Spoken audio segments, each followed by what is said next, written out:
One of the early breakout stars of the NBA season so far is Alperen Sengun, who is the starting center for the Houston Rockets. Last year, part of the reason why the Rockets were such a tire fire to watch is that Stephen Silas, who was the head coach last year, just did not realize, for whatever reason, did not want to run the offense through Sengun, even though in his rookie year, where he barely started, only started 13 games, he showed serious offensive flashes, and then last year he continued to show those flashes despite being third among the most heavy minutes guys last year in usage rate.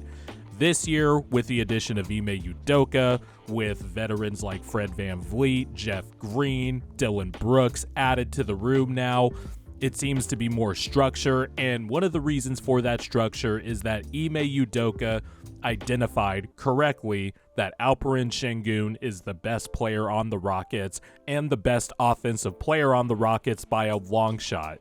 Alperen Sengun is now having a career year in his third year, averaging nearly 21 points per game, nearly 9 rebounds per game, and nearly 6 assists per game on a 62.1 true shooting percentage. And it's not just the raw stats that are very impressive from Sengun this year after having the offense run through him now. It's the advanced metrics and the skill set that he possesses is very much in the mold of a Sabonis or a Nikola Jokic, who Sengun has said is a player that he idolizes. I'm sure if you're versed in the basketball interwebs, you have seen that meme where it's Sengun, Sabonis, and Nikola Jokic spliced together side by side with the evolution of Charmander to Charmeleon to Charizard from Pokemon. And while they are different players, and obviously Nikola Jokic is a one-of-a-kind player and one of the best players ever in NBA history, there are still some similarities just in terms of skill set and how teams use these centers. Alperen Sengun is in the mold of a center who operates at the elbow, his passing, his feel for the game, and not only that, like Nikola Jokic, his touch, although obviously Nikola Jokic's touch is just on another all-time level. Alperen Sengun has immaculate touch around the basket, below the foul line, and, eventually, I wonder if he'll be able to shoot threes consistently. He is taking more. He's taken over 2 a game so far and is shooting nearly 35%. On the flip side of that, he is shooting nearly 61% from the free throw line, which is down compared to his previous 2 years. And free throw shooting is definitely, a strong indicator of whether you could stretch that out. So that will be interesting to track as his career goes on.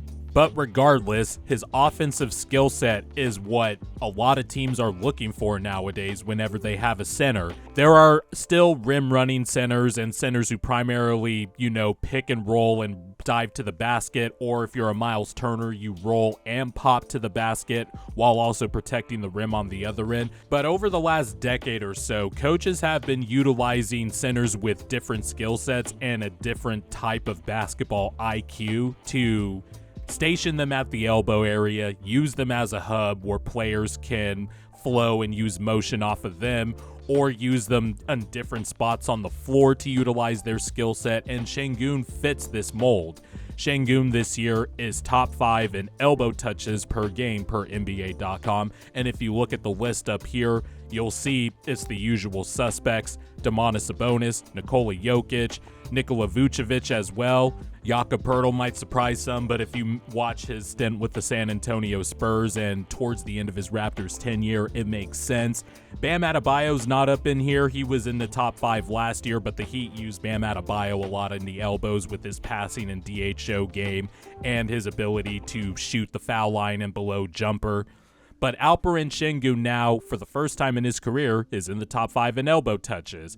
And like those bigs, the coaches also like to utilize post-ups with them because Alperen Sengun is one of the better post-up players in the NBA, beating up smaller players on switches being patient on the block against bigger defenders and using his footwork, which is very, very good, getting defenders to lean one way and then spinning back the other way, which is kind of a similar thing Jokic does. When a defender puts all of his weight on a player, Alperen Sengun can just spin off of that.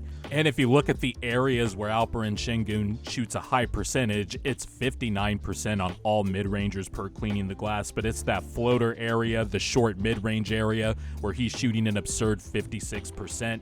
Overall on the season, he's shooting about 62% on twos, and with that type of efficiency, defenders are more inclined to get closer to him, and Alperen Sengun actually has a very savvy handle. He's had some slick moments where he can go behind the back and blow by a defender and go for a dunk, and that's the other thing with Alperen Sengun on the offensive end. His athleticism is very underrated, not to pull the cliche sneaky athleticism card, but he is a very underrated athlete. Where he does his damage scoring overall is in that mid-range area below the foul line around the elbows, which is in the mold of a Sabonis, where, his frequency in the mid-range, all mid-range area is right up there. Same with Nikola Jokic, and he's kind of in the mold of those two players. And interestingly enough, all three like to operate in that same area. You could throw Joel Embiid and Bam Adebayo in there as well, but how they attack from those areas, they go about it a little bit differently. Sengun this year, for example, is at the top of the NBA when it comes to possessions per game as the roll man in the pick and roll, and that's where the Fred VanVleet signing is very crucial for the Rockets, because Fred VanVleet is a very savvy pick and roll player, and now that Alperen Sengun has a guard to do that dance with, he is making plays in the short roll. Again, with his really good touch, he has that nice little push shot that he likes to use rolling out of the pick and roll. And, on occasions, he'll hit the trail three, or he'll hit the pick and pop three if he is wide open and has time to shoot it. With his skill set and the actions the Rockets run to accentuate that skill set and take advantage of his decision making, his IQ, his touch in the mid-range area, he also likes to do that. I don't even know if it's like a lean back one-legger. He likes to stick one leg up and shoot it. That's comfortable for him, I guess. I mean, it works, it goes in. But it's very clear that the Rockets offense hums whenever Sengun is on the court. You can see the on and off stats up here.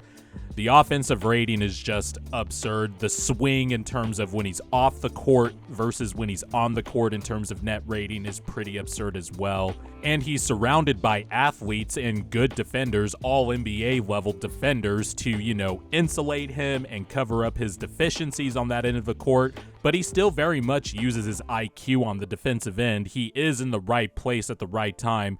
Laterally, the athleticism, for whatever reason, just doesn't apply to him laterally.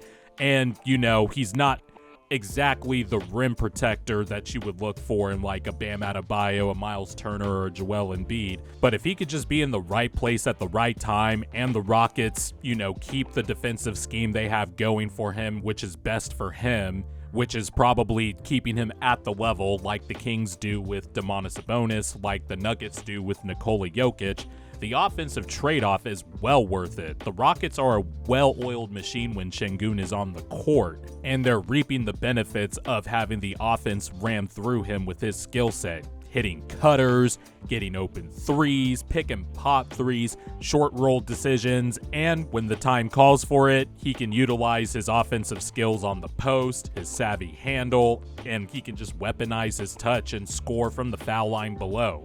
I mean, this is a very good star-level offensive player, and everybody kind of saw that last year, but we're also wondering why Stephen Silas just refused to run stuff through him. But again, one of the Rockets' best offseason acquisitions was getting Ime Udoka, because he identified that immediately, and the Rockets are running stuff through him.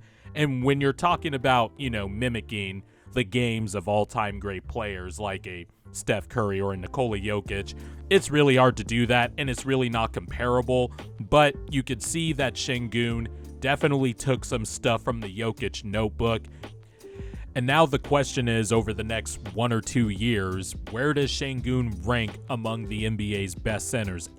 And I actually went and looked through every NBA team's starting centers, including the teams that use double big lineups like the Cavs, for example, the Timberwolves, and the San Antonio Spurs, because really those guys that start at the 4 like Wemby, Evan Mobley, Karl Anthony Towns, they've all played center before, and obviously they are the de facto backup 5 if one of them goes to the bench. And with everyone, I just did the simple asking myself this question: would I take Sengun over this player? And I did whittle the list down a lot, but once you get to that 7-6 range, that's when it starts to become tough. Obviously, the top 3 centers right now is obviously Jokic, Embiid, Bam Adebayo, and then you could throw Domantas Sabonis in at 4. He did make All-NBA third team last year.